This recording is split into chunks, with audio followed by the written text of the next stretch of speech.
আজকে আমরা বহু প্রতীক্ষার একটা অবসান ঘটলো। তার কারণটা হলো ওয়েস্ট বেঙ্গল গভর্নমেন্টের যে পুলিশ রিক্রুটমেন্ট বোর্ড আছে, সেখানে দেখলাম কনস্টেবল এবং লেডি কনস্টেবল উভয় পদে কিন্তু নিয়োগ প্রক্রিয়া শুরু করার জন্য একটা নোটিফিকেশন বার হয়েছে।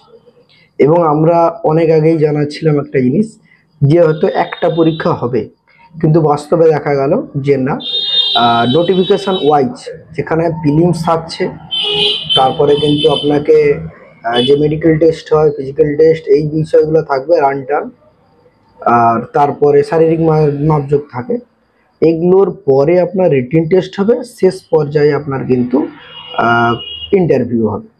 সুতরাং প্রিলিমস এবং মেন দুটো পরীক্ষাই হচ্ছে এবং ভ্যাকেন্সি একটা বড় সংখ্যক আছে।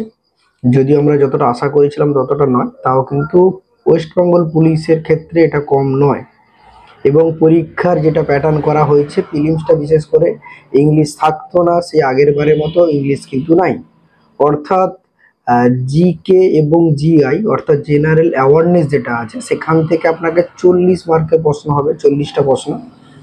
ম্যাথমেটিক্স এটা মাধ্যমিক লেভেলের উপর, সেখানে 30খানা প্রশ্ন করা হবে।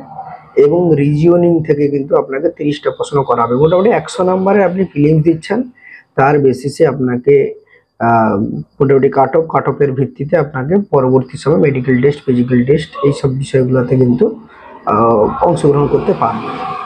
এবং মেন যেটা ভ্যাকেন্সির কথা বলা হচ্ছে, মেন ভ্যাকেন্সি কত, শুধুমাত্র কনস্টেবলের ক্ষেত্রে আপনার 3464খানা পোস্ট আছে, এবং লেডি কনস্টেবলের ক্ষেত্রে 270খানা কিন্তু লেডি কনস্টেবলের পোস্ট আছে।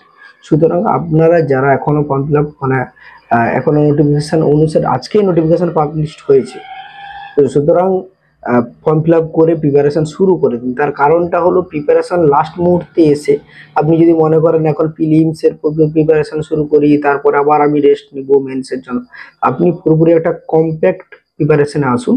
যেটা আমরা হয়তো আমাদের যে এই চ্যানেল রয়েছে, ইউটিউব চ্যানেল, সেখানে দেখবেন আমরা অনবরত বিভিন্ন পরীক্ষাগুলোকে টার্গেট রেখে অনবরত ভিডিওগুলো কিন্তু নিয়ে আসছি।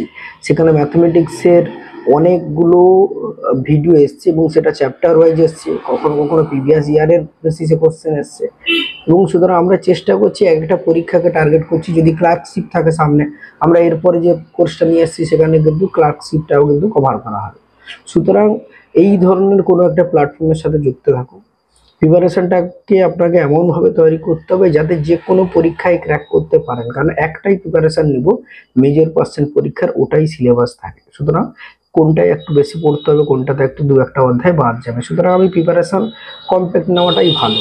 আমি শুধু প্রিলিমসের মতো করে পড়লাম যে আমি পাস করি, তারপর মেন্সের জন্য প্রিপারেশন নেব, এমনটা নয়। তবে এখানে যেহেতু ইংলিশটা নেই, আমি ইংলিশটাকে বাদ রাখতে বলছি, বাকিগুলোকে কিন্তু মোটামুটিভাবে কভার করা যায়। সুতরাং ভিডিও হয়তো লেন্দি হচ্ছে, কিন্তু যেই বিষয়টা আমি বলতে চাইছি, আমাদের অফলাইন অনলাইন দুটোই সেন্টার আছে। সুতরাং আপনি প্রিপারেশন শুরু করুন, যে কোনো জায়গা থেকে মোটামুটি একটা কম্প্যাক্ট চিন্তা ভাবনা নিয়ে মোটামুটি আপনি প্রিপারেশনটা শুরু করুন। এটাই আমি বলতে চাইছি। যেটা বাড়িতে বসেও আপনার সম্ভব, যদি আপনার সেই ক্ষমতা থাকে, অবশ্যই গাইডেন্স আপনার কেউ না কেউ থাকেন, তাহলে কোনো অসুবিধা নেই, আপনি যেখান থেকে নিতে পারেন। মূলত প্রিপারেশন নেওয়া দরকার আছে, এবং যখন নোটিফিকেশান বের হবে তখন নয়, আগে থেকে প্রিপারেশান নেওয়াটা দরকার আছে। এইটার জন্যই আমি অনেক কিছু হয়তো বলে ফেললাম। তো পুলিশের সাথে সাথে স্টাফ সিলেকশনের কিন্তু বেরিয়েছে, সেই রিলেটেড ভিডিও কিন্তু আমরা পরবর্তী সময় নিয়ে আসছি। সুতরাং আজকে এইটুকু পর্যন্ত, যে পুলিশ রিক্রুটমেন্ট বোর্ডের আন্ডারে কাছাকাছি 3464 প্লাস 270 ডিটেলস আমাদের ফেসবুক পেজ আছে, সেখানে পেয়ে যাবেন, আর ইনস্টাগ্রামের পেজ আছে, সেখানে পেয়ে যাবেন। এই পেজগুলোকে ফলো রাখতে পারেন। আর চ্যানেলে যদি প্রথমবার হন, চ্যানেলটিকে অবশ্যই সাবস্ক্রাইব করে রাখুন। ধন্যবাদ, ভালো থাকুন, সুস্থ থাকুন। সরি।